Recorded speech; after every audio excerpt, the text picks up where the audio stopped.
Hey guys, welcome to Smack Talk, SmackDown review of the week. I'm your host Michael, and this is my second take because my card ran out of space. I had to delete some stuff. Don't know why I'm adding this into the video, but I just fancy doing that. So let's get straight onto the review. We're going to look at SmackDown Live, and we're also going to look at the Mae Young Classic because it was filmed on the same night, and I don't fancy doing a small video just for the Mae Young Classic final. Pretty much, Kevin Owens kicked off the show. Absolutely brilliant. Best segment start of the day for the night. Kevin Owens, I was looking forward to having Kevin Owens taking over the show when at first I was like, oh man, yeah, that sounds really cool. Kevin Owens show. Let's do the Kevin Owens review show. I'd love to do it.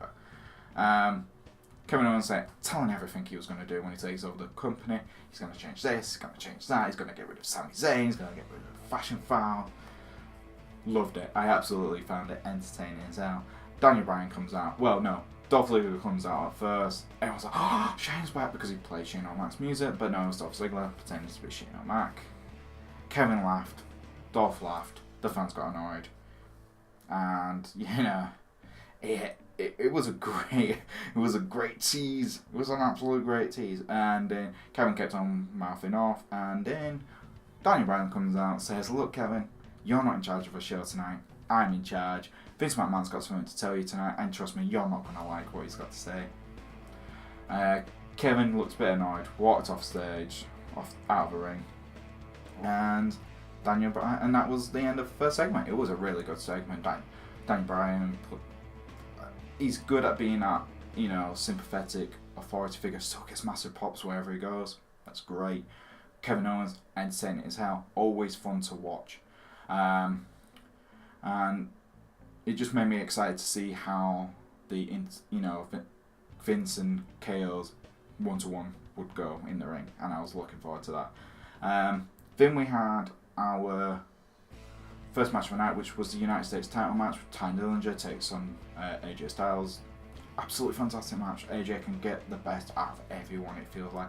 Ty felt pushed, elevated to the next level for me. Doesn't feel just like a low mid-card wrestler now. It feels like a slightly upper mid-card wrestler, especially after that match. The only downside for me was the Baron Corbin interference. He should have come out at the end of a match, not during the match, which he tried to do. But AJ knocked him out. Then Ty tried to win with the tiebreaker, and then AJ won with the calf crusher. And it was a good match. AJ and Ty shook hands, very sportsmanship kind of style. AJ has a lot of respect for Ty, and I think everyone enjoyed that match. It was a good match, it was very entertaining. And then Baron Corbin attacked both guys at the end, which was always good. And then Baron Corbin saying he's going to be next week's US Open challenger. So, I look forward to that. AJ is probably going to get the best match out of Baron's career. We all know that. Because, trust me, Corbin he's not going to win a title, but he just needs something. Then after that we had Jinder Mahal's segment. Best segment he's done in since he's become champion. Pretty much taking a mick out of Nakamura's faces he makes when he's fighting, calling him a Michael Jackson ripoff, which, justified. He does do a lot of things which Michael Jackson would do. And then pretty much saying that you wouldn't support Nakamura, like you're not supporting me because his skin's different, his eyes are different. I was a bit surprised he went that far, but yeah, best segment it. The only downfall for me is I was hoping Nakamura would come out and take him out, but no. But it was a strong segment, his best one he's had ever. Then we had the Sin City Street Fight, brilliant match, absolutely. The tag team title match, absolutely great. New Day, Usos.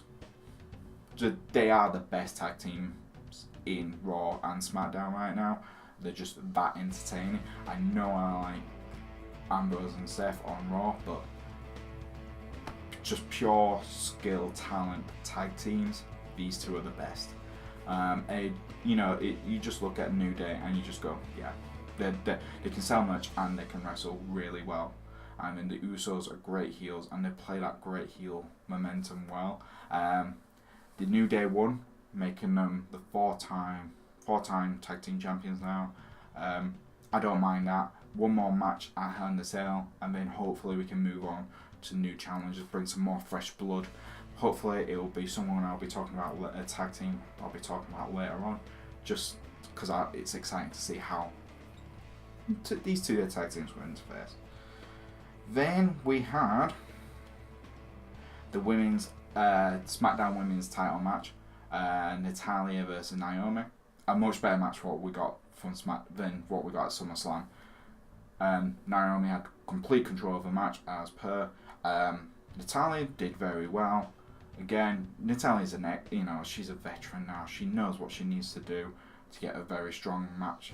And Naomi is just absolutely fantastic. I'm happy that it's Natalya held on to the title, because again, fresh blood into the title scene makes it more interesting.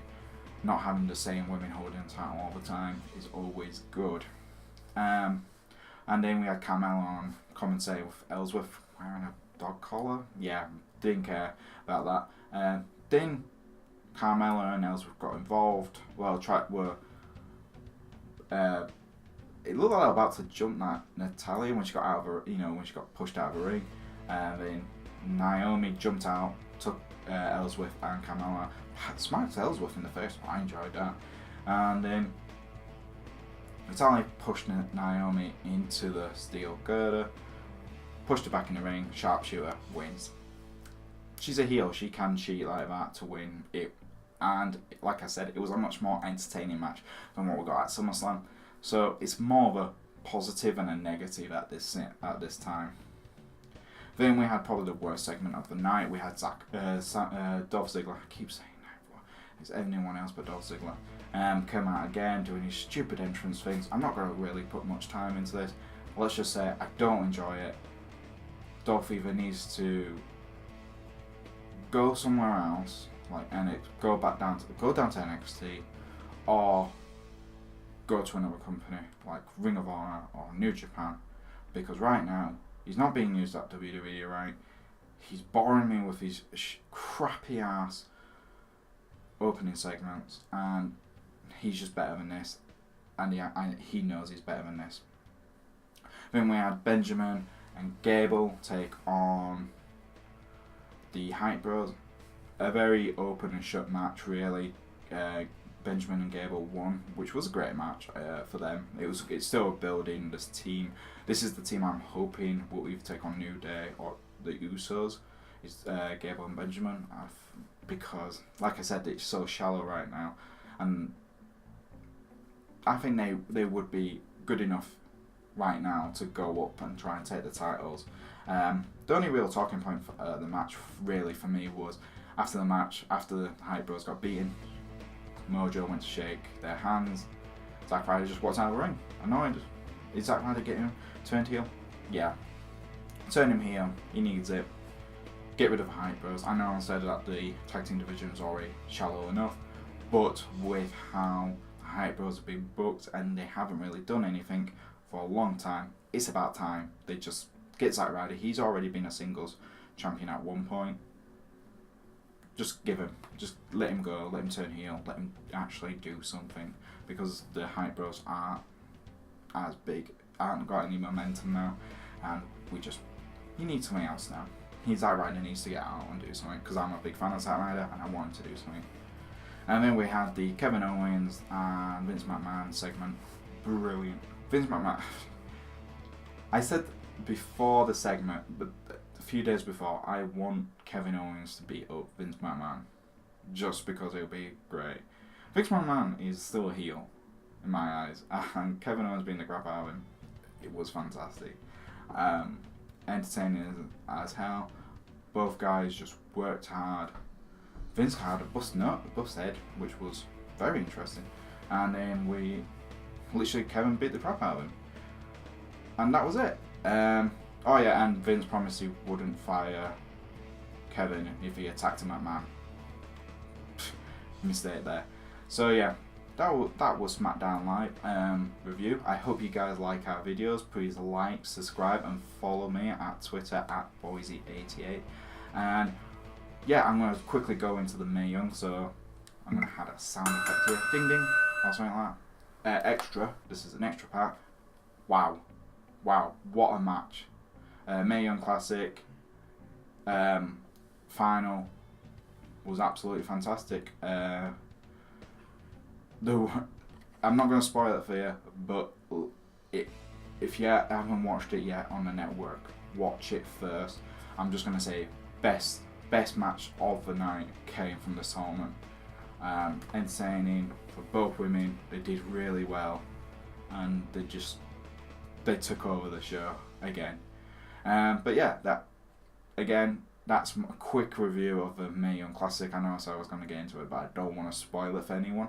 So there you go. Do watch it. It is worth a watch. And I'll see you guys next week for our next Raw review.